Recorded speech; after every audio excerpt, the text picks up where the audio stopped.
that I want to talk about a little rumor that I've heard. Right? There's a little rumor going around. You know, rumors can just be so much fun. And the rumor is that Joe Biden will be elected to the presidency, and then he'll step down, and it will be Kamala Harris running the show. Harris-Biden administration is going to relaunch that effort and keep pushing further to make it easier for military spouses and veterans to find meaningful careers, to ensure teachers know how to support military children in their classrooms, and to improve support for caregivers and survivors, so much more than we do now. Now, the shame of that clip is that, Biden is talking about something to help out the families of service members. And the thing that goes viral is the fact that he says Harris Biden administration, right? He messes up the names there. He says Harris Biden administration. We can listen to it again real quick one more time. Harris-Biden administration is going to relaunch that effort and keep... Yep, there you go. And this is obviously a gaffe from Joe Biden. He is kind of famous from. But this is actually something that a rumor that the Trump campaign has been pushing for a little bit, right? I mean, so they've been trying to push Joe Biden and present him as this radical leftist. And I think most people look at, Joe Biden is not an unknown figure in American politics, right? Joe Biden has been in American politics for like 40 years, which is a long time. So it's hard to change the narrative around them, right? Now, Kamala Harris, for a lot of folks, especially on the conservative side, she's more of an unknown, right? And so they can paint her as more of a radical agent, someone who's, especially during this, Black Lives Matter, the protests that are going on, which has been a big rallying cry for the Trump administration to, stop these protests and this whole law and order kind of thing. And so if they can paint Kamala Harris as the radical here, down with the BLM movement, down with the protests, down with the looting, down with the rioting, and say that she's going to become president, that is just them trying to strike the fear into the hearts of middle America. And so, for me, I think that's where a lot of this comes from. It is a fact that Joe Biden is a little old and a little out of lockstep with his party. I think, not a lot of folks are talking about this, and he has some great ideas, but, it'll be a dogfight, to get Trump out of office. But then when if Joe Biden does win and he takes over in January as the 46th president of the United States, he's going to face quite a bit of, it's going to be an interesting time for good old Joe because, the Democratic Party, there's a progressive wing that wants a certain amount of things. So it might be interesting for him to govern. But when you look at the primaries, like Joe won because he's the best candidate to beat Donald Trump, right? For a lot of the folks on the Democratic side and the moderates and the folks around the country, they're not voting for Joe Biden, right? They're voting against Donald Trump. And when you look at the potential matchups, and Joe Biden was my first choice, right? I liked other candidates. Elizabeth Warren, I loved her. Pete Buttigieg was a favorite of mine. But bottom line, when you look at the polling versus Trump, and Biden beats everyone by a large margin, and I don't think that's surprising, right? Like Biden is, for a lot of people, he represents a return to normalcy. Right? I remember a time when whatever the president didn't lead like the national news, right? And so, a lot of folks were, people are just tired of that chaos. People are just tired of the chaos of the last 4 years, right?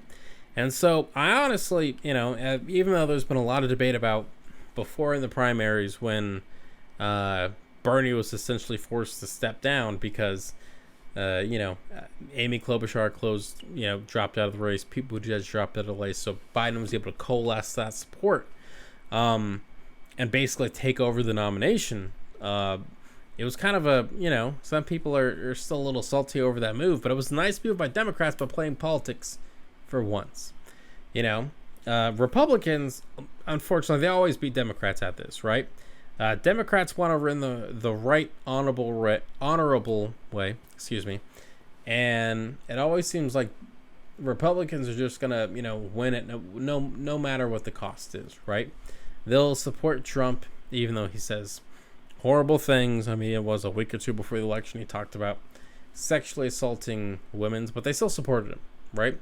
Democrats, they've always needed to be inspired by someone. They've always needed to be, really to believe in someone to vote for him. And, in this case, we'll see how it pans out in November, but it's good that the Democrats kind of tried to do what's best for them politically. But anyway, back to my original question. Sorry, I got caught on a little tangent there. But this whole gaffe, it's not the first time Joe Biden has said something, a little dumb. Like the whole if you're not black if you're not voting for Joe Biden. But before you rush to judgment here, I want to, see if you remember this. Join me in welcoming the next president of the United States, Paul Ryan.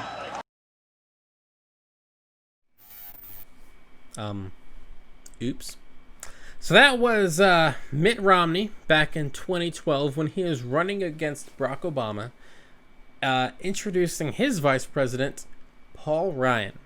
Now, you may have forgot about good old Paul, but at one point he was the shining future star of the Republican Party.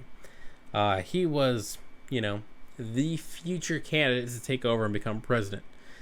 At least that's what everyone thought back in the day. Things have changed quite a bit since 2012. And that's the thing, though. I mean, it was the same kind of thing back then as now, where, there was a lot more excitement about the vice president than maybe there was the president. And so, the truth is, no one knows but Biden himself whether or not he'll be able to carry out the 4 years of his term. I'll be honest, he doesn't look great. It seems like the years have taken a little bit of a toll on him. And if he actually does become president, that takes quite a bit of toll itself. I mean, when you look at Barack Obama, from when he started, when he was kind of a younger president, to when he got out, he looked like he aged like 20 years. Same thing, George Bush. You see Trump, he doesn't seem like he's aged at all, but that's because he's not really doing the job. But it's unlikely that Joe Biden is going to be the standard bearer for the Democratic Party in 2024. And even between now and then, it seems to me that it might be a little bit unlikely that he will really be the leading voice for the Democratic Party. You look at the Republican Party, and especially the Republican platform, and it really is a Trump platform. It's what Trump wants to do. And you look at the Democrats, and they actually have a party platform that was really influenced by Bernie Sanders on what he sees for the future of the party, which I agree a lot with a lot of his agenda. But what I'm really trying to say here is that in 2020, or I should say 2021, if Joe Biden wins the election, it's kind of an open question on what his presidency is actually going to look like. Most people really only care that it's not going to be Donald Trump. And if he does actually become president, it's going to be very interesting. And I do wonder how much Joe Biden is really going to be able to command the room, even though he is the president of the United States. And so I don't think it's totally out of the question that, Kamala Harris could theoretically take over and become president. But that is definitely one thing that we're just going to have to wait and see. Hey, what's going on, everyone? Thank you so much for watching Citizen Pete. I really appreciate it. If you haven't already, click that little subscribe button, maybe the like button, and hey, maybe just leave a comment. I want to know what you're thinking. What do you think about all the politics and news and all the stuff that's going on in our country?